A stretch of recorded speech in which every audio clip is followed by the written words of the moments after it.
Welcome back to the Call Me Obsessed podcast. I'm Erin. I'm HeatherMarie. And I'm Rosario. And in this lifestyle edition conversation, this episode is called Carrying Hope. Love Makes a Family. This episode, we're talking about surrogacy, love and motherhood, and what it means to help another family experience the dream of having a child. This is such an important conversation, and I'm really excited to talk about it. Rosario, I want to thank you for coming on and being a special guest host for this episode. So let's go ahead and jump right into it. I thought it would be a good idea to share a little bit of our own perspective when it comes to love, family, and motherhood. For me, I've never been married, I don't have children, and I've never wanted to raise a child alone. Maybe someday I'll grow up, get married, have stepchildren. Maybe I'll foster someday. I'm 35 years old. I have 3 biological children, and then I also have 3 bonus children. I've been married. Today's actually my kid's biological mom's passing date today. So today marks 12 years that she's been gone. And sadly, the boys, they don't really know a lot about their mom.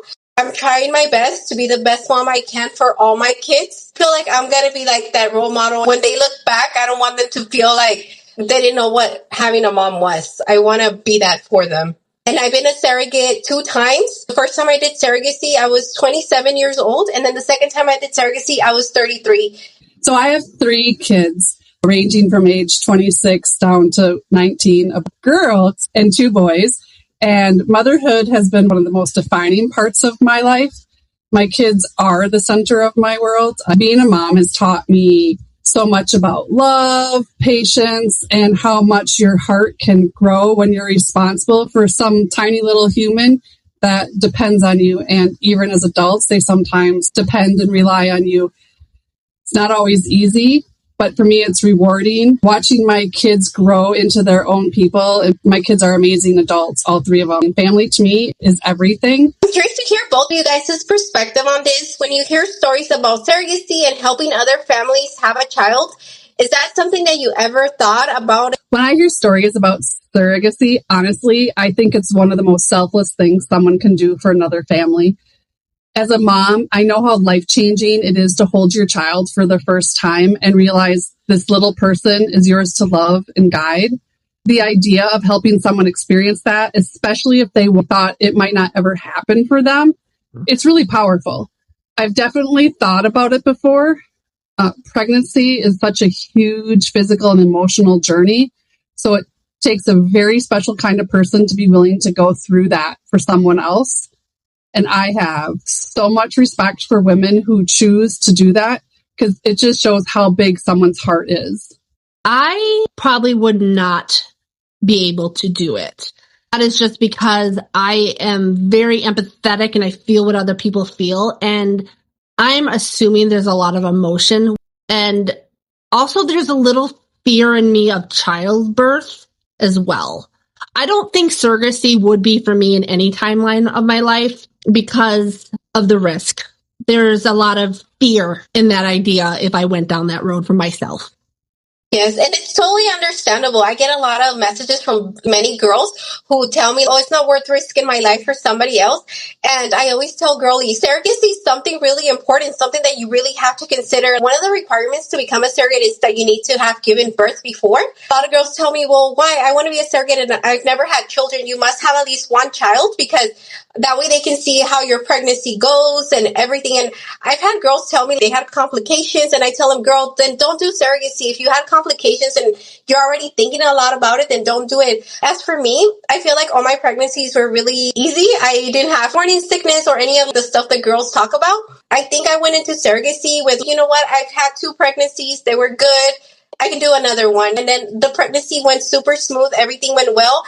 And even though I've given birth before, you were saying the birth part, it's always very scary because even though the pregnancy could go perfect, you don't know how it's going to go in the delivery. I share that my son's mom passed away. She actually passed away from complications from her C-section 2 weeks after giving birth. So for me, it was scary going. I've never had C-sections. So when I brought up the whole surrogacy thing to my husband in the beginning, he was a little bit more hesitant.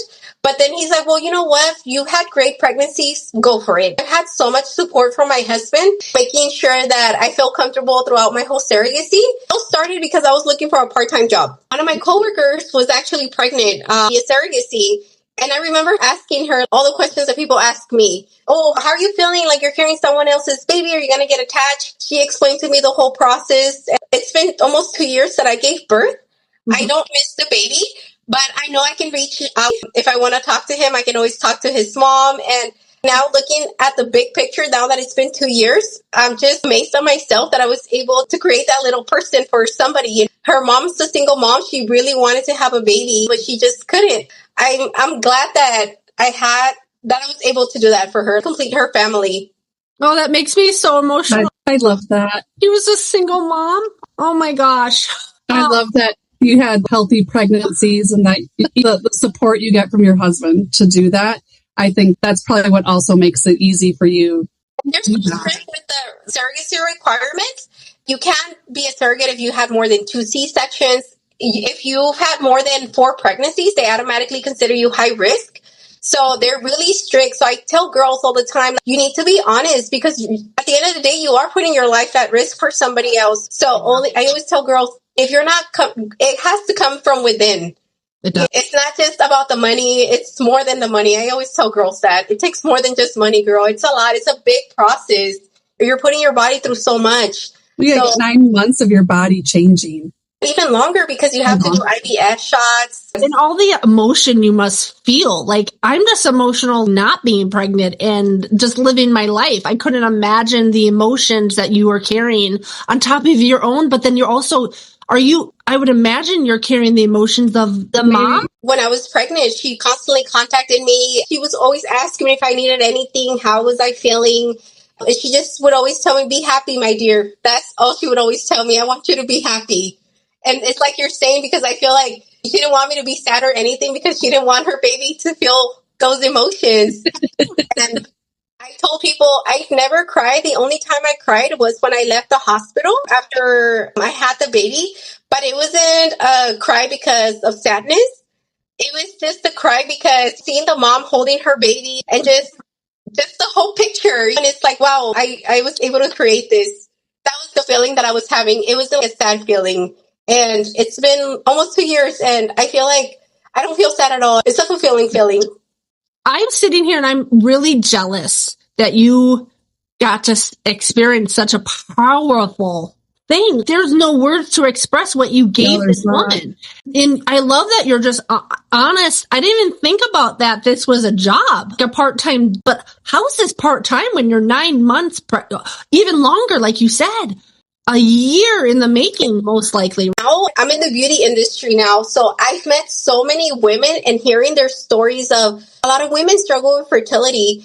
And it made me realize, wow, surrogacy really does change people's lives. It changes surrogates' lives, and it also changes the intended parents' lives. My first journey, they were struggling with fertility for 10 years.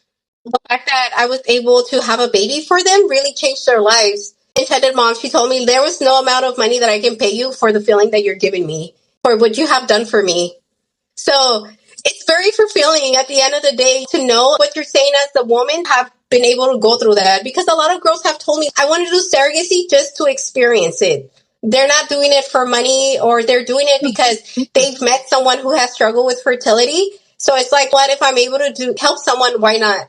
You're doing something very powerful and rewarding. And just the emotion of talking about it now, I can't imagine of living it. I ended up doing surrogacy when we only had 2 children. Everything went really well, and my husband was like, what, if you want to do it? Because a lot of girls who do surrogacy once, they tend to come back and do it again. When you go in the first time, you don't really know what to expect.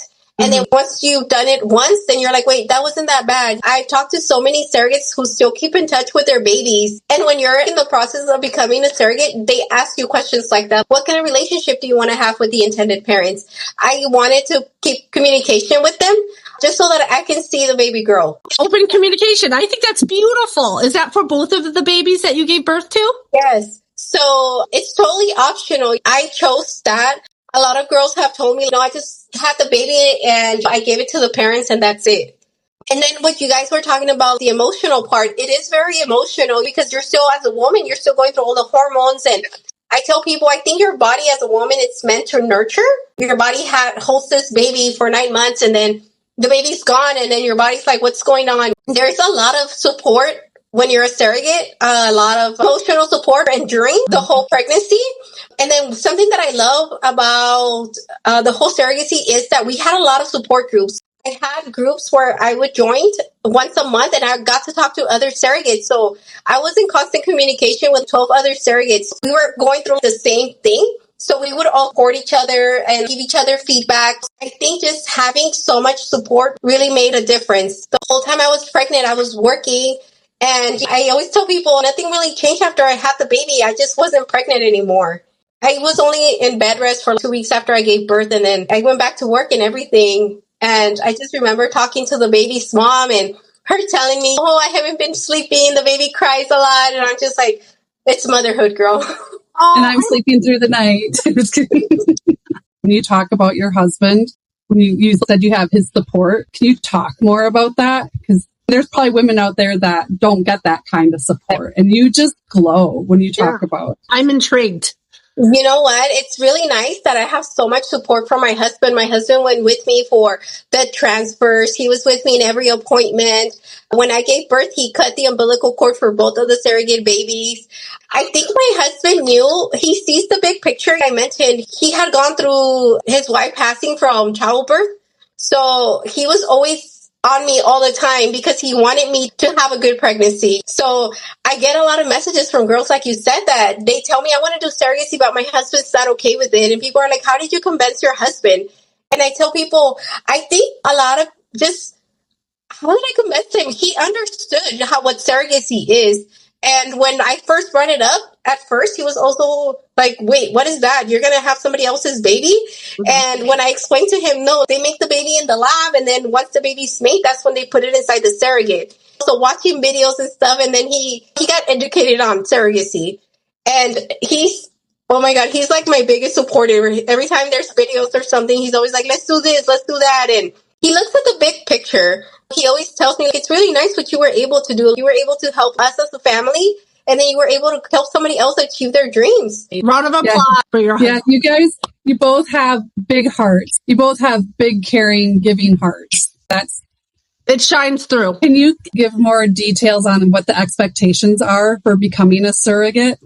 You know what? I get a lot of people telling me, oh, only broke people do this and this. I get a lot of hate, but in order to become a surrogate, one of the prerequisites is that you need to be financially stable. So you can't be on Section 8. You can't have any type of government assistance, Medi-Cal, nothing.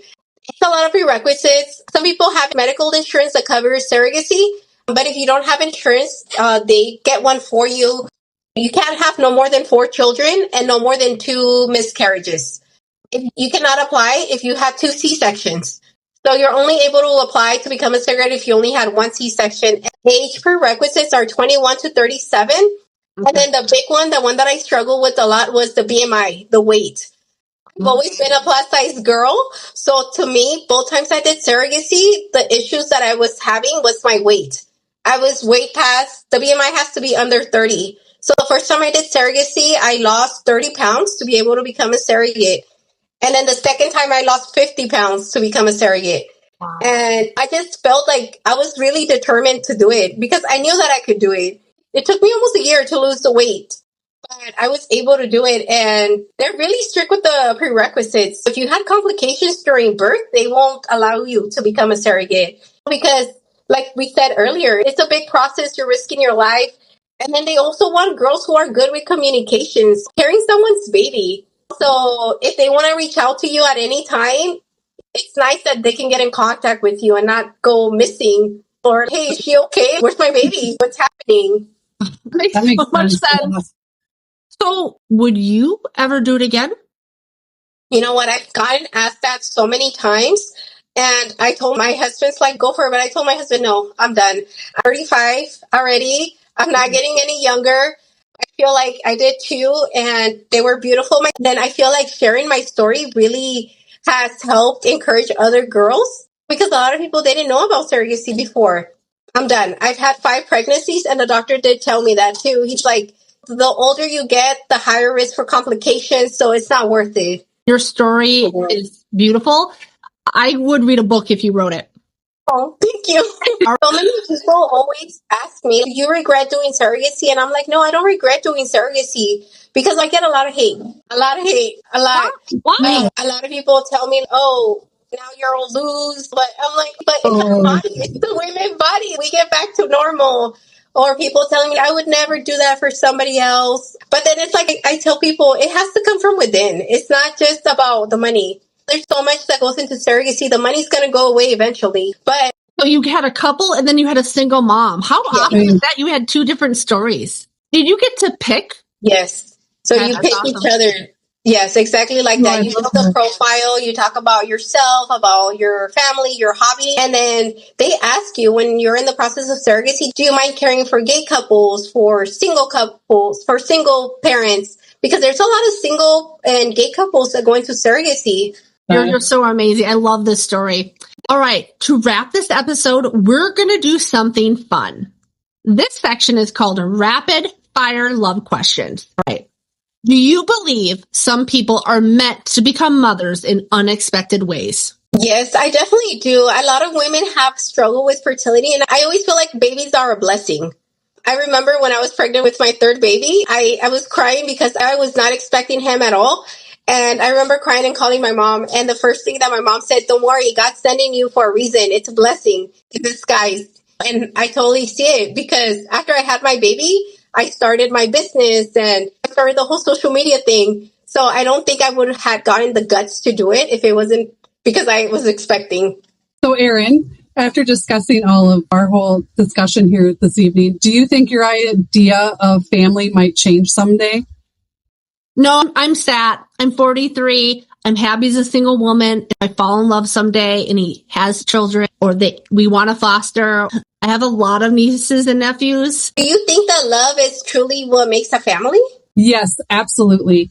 Families come in many different forms, and I think love is the common thread in all the different forms of what makes a family. It's not just about who you're related to, it's about the people who support you, care for you, and show up for you when it matters the most. Love, to me, that's the foundation of having a strong family, is just having the love. Erin, do you believe helping someone else achieve their dreams can change your life? I do, and I think you're the proof of that. 100%, I agree with that. Thank you, guys. Absolutely. I just have to say, this was an amazing episode. You are amazing. Keep doing what you're doing. I can't thank you enough for coming on and being a special guest on this episode. Thank you, guys. Thank you both for taking the time to allow me to be here and share a little bit of the surrogacy story and everything. My goal is to encourage other women and to change the perspective that people have about surrogacy. I want people to know surrogacy is not just about the money. It's the bigger picture. You're completing families. And that's what I want people to see surrogacy, a form of completion for families. You're the definition of love. Your story is unbelievable, and I hope you keep going and going. And I hope you come back and join us on some episodes. Erin, I would love to. You radiate kindness. I think you're amazing. I'm so drawn to you. I love how you said bonus children. They are my bonus children. I got them when they were almost 2 years old. So they don't know a lot about their mom, but I always try to bring up their mom because I told them I'm not replacing her, but I just want to be that figure for you guys. And what I do, I'm sure, is what your mom would have been doing for you guys. And I always tell people, I feel like in life I do really well because I have God and I have their mom helping me out. Because I tell my kids, I think she knows I'm not just doing it for my kids. I'm doing it for her kids too. That's just how I feel. I love it. Well, you're an amazing woman. You're amazing. Inspirational. Yep. Are you on social media? Yes, so I'm on Instagram, TikTok, and YouTube and Facebook. I have the same handle, which is glam_ROS in all my socials. And I kind of share the content. I am a little bit more active on my Instagram. I talk a little bit more on my stories. So I feel like I have a little bit more like personal, like relationship with my followers on my Instagram, for sure. Perfect.